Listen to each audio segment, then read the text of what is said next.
नमस्कार दोस्तों, प्रवीण कहानी क्लब में आपका फिर से एक बार स्वागत है। और आज के कहानी का नाम है नर्क और ये कहानी बहुत ही हॉरर और सस्पेंसफुल होने वाली है। तो चलिए बिना टाइम बर्बाद किए अपने कहानी को शुरुआत करते हैं। एक अद्भुत सा दिव्य प्रकाश जिसका कोई अंत नजर नहीं आ रहा था और उस प्रकाश में बनती एक धुंधली सी आकृति।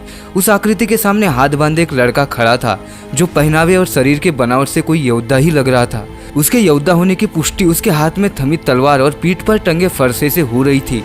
उसकी आंखों में आंसू थे, वो चुपचाप सुन रहा था। वो बोला, पिताजी मानता हूँ भाई ने जो किया वो गलत था, उसकी वजह से कई ग्रहों का जीवन नष्ट हो गया, परंतु पिताजी आखिर वो भी तो आपका बेटा ही है। इस सृष्टि में आपकी इच्छा के बिना एक भी सांस नहीं ली जाती, फिर मेरे भाई ने ऐसा कैसे कर दिया, वो भी आपके जानकारी में आए बगैर। माफ कीजिएगा पिताजी, मैं आपसे सवाल कर रहा हूँ, परंतु मेरा हृदय दुख के बोझ से फटा जा रहा है। हम दोनों भाई हमेशा से साथ रहे हैं, साथ खेले हैं, आपकी छाव में पले बढ़े। अब मेरा भाई मुझे छोड़कर हमारे परिवार के साथ विश्वासघात करके चला गया। उसने बुराई का रास्ता चुन लिया, इससे बुरा और क्या ही हो सकता है। पिताजी विनती है आपसे, उसके साथ साथ मुझे भी मिटा दीजिए। मैं ना आपके बिना रह सकता हूँ, ना उसके बिना। और उसके किए गए विश्वासघात से अब मेरी जीने की इच्छा ही खत्म हो गई है। या फिर मैं किसी ऐसी जगह चला जाता हूँ जहाँ बस मैं अकेला ही रहूँ। उस ऊर्जा से आवाज आई, मेरे बेटे, जब मैंने सबसे पहले तुम लोगों को बनाया था तब तुम लोगों की नन्ही नन्ही उंगलियों को पकड़कर जो मुझे अनुभूति हुई वो मैं तुम्हें नहीं समझा सकता। सबको ऐसा क्यों लगता है कि सर्वशक्तिमान होना ही मेरी पहचान है, जबकि मैं खुद को एक पिता के रूप में देखता हूँ जिससे कुछ ज्ञान है। मेरे बेटे, सब कुछ जानने वाला भी कभी सुखी नहीं रहता, ये जान लो, क्योंकि जो कुछ भी होता है उसका बोझ उसे ही उठाना पड़ता है। सबको ये लगता है कि मेरी इच्छा के बिना कुछ भी नहीं चलता, पर अगर ऐसा ही होता तो मैं सृष्टि निर्माण ही क्यों करता।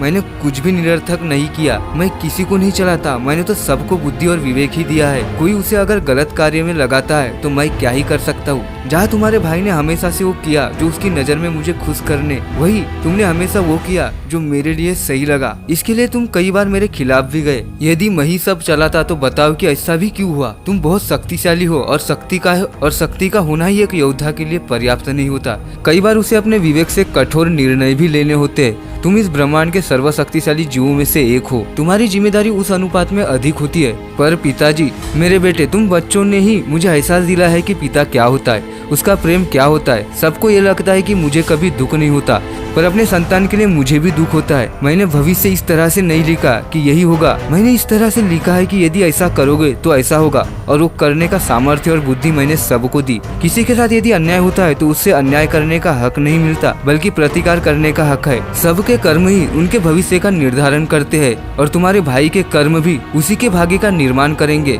मुझे बहुत खुशी है कि मैं तुम्हारा पिता हूँ।